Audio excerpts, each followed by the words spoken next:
Hi guys, and thanks for joining me. I'm continuing our free gear series. So brought something in the pack for us to go over today. A free bushcraft knife. Where I got it, where you can get one, different features. So get into that in a minute. But first, let's have some delicious coffee.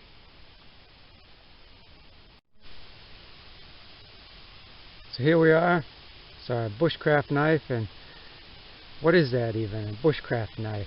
Well, if we go back to the early history of America, could go back even to the time we were an English colony, bushcraft knives were kitchen knives, and that's what this is. The brand is Russell. The model is number 10. And the cook's name is engraved on there. I'll keep that private, but so I think he or she was a professional chef or something like that. And I got it for free because it was at the town dump. There's a shed that's jokingly called the town mall, where hillbillies like me, that cheap Yankees, we don't want to throw something away if somebody can use it. So they put it in the shed, and if it's there too long, the workers at the dump throw it away. But I scarfed this for I went to scrap metal, and it's carbon steel. It's got walnut handles, brass bolsters or rivets holding it together. And what first kind of threw me for a loop was I thought it had a fire steel notch on it, or some sort of notch that you see a lot of the knives. It's kind of a fad these days. Was a similar thing was actually decoration back in colonial times, somewhat similar, but that's just where it's been used as like a utility knife, in the guy's garage or something. He was beating on it, and that's a big chip taken out, and there were a lot of dings and chips on a smaller scale in the blade. So, and it was really dull. So what I did was I have a diamond sharpener and just spent a lot of time trying to sharpen it and clean up the blade. Still some nicks and imperfections in it, but I'm going to be beating on it too, so I don't have to get too picky. So let's see how the thing performs. Let's see how it works. So here's a really dry stick.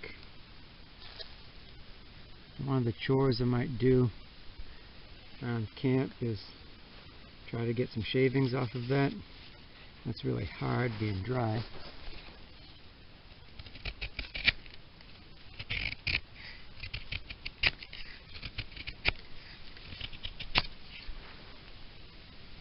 Seems to work well.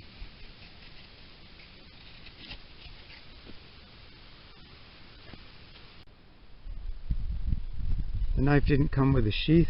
Most kitchen knives don't. And like I said, I got it at the dump, and in the shed I think it was in a little plastic drawer insert with a bunch of forks and spoons and various things. So what to use for a sheath? Well, I have a knife collection at home, and here's a cheap sheath somebody made for a little hunting knife. I think it was made in Pakistan. Let's see how it fits. Well, it rides lower than the original knife did. Originally there was this strap here with a snap to go around the handle, but I don't need that because that rides so low it's not going to fall out. And the strap I can turn around like that and make a different carrying option. I'll show you what I mean. This is personal preference, but I don't want the knife hanging down like that off my belt. I'd rather have it higher up like that. So how can we do that?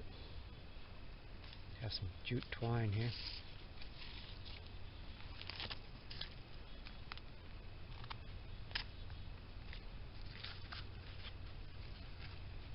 Let's see what we can do.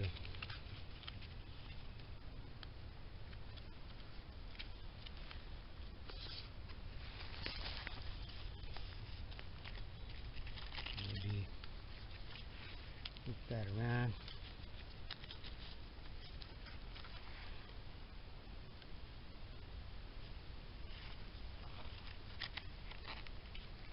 Something like that. Now if I had some glass beads or metal beads, I could add some of those. But I didn't bring any.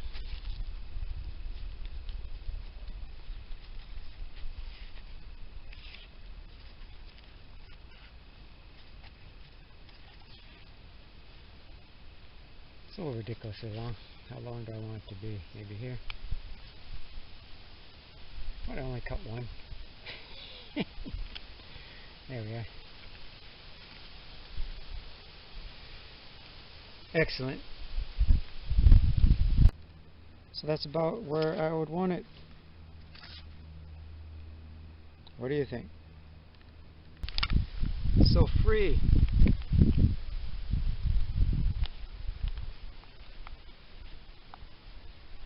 Free bushcraft knife. Where can you get yours? I'm eating my dollar store lunch with a spoon I got for free.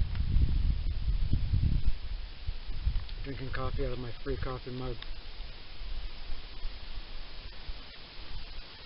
Why even do you want free stuff? There's a lot of people talking about bushcraft or even survival. So who's really into survival? Who really? It's not just a game that they play. They really gotta survive. Or if you go to third world countries, maybe you could go somewhere really remote,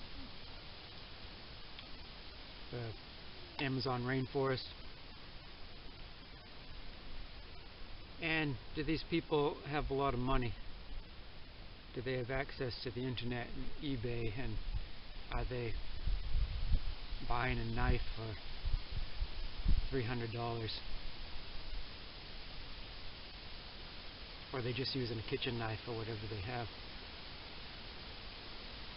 And I have a ministry to homeless people, have for a couple of decades now at least. People that really are in survival mode. And it wasn't that long ago, people in rural New Hampshire and Maine, where I'm from and where my ancestors lived, it wasn't that long ago that many people were really poor. There was even a depression, and hit basically everyone, hit the poor people the hardest. And you know, my mom grew up in a shack with no running water, pit toilet, didn't have their own well, had to walk to a neighbor's, and they were allowed to use their pump well. Later on, her parents started to get more established, but they were more poor than she was growing up. And before that, you had people moving into a wilderness, and some made friends with the Native Americans, and others fought them. But in any case, it was a method of survival. Or what could you find? What could you reuse? What could you get for free?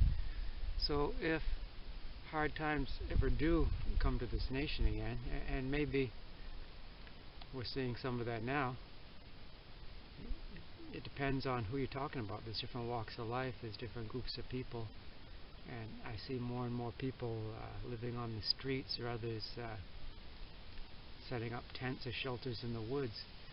So if you're ever actually in survival mode, you might be thinking about something like that.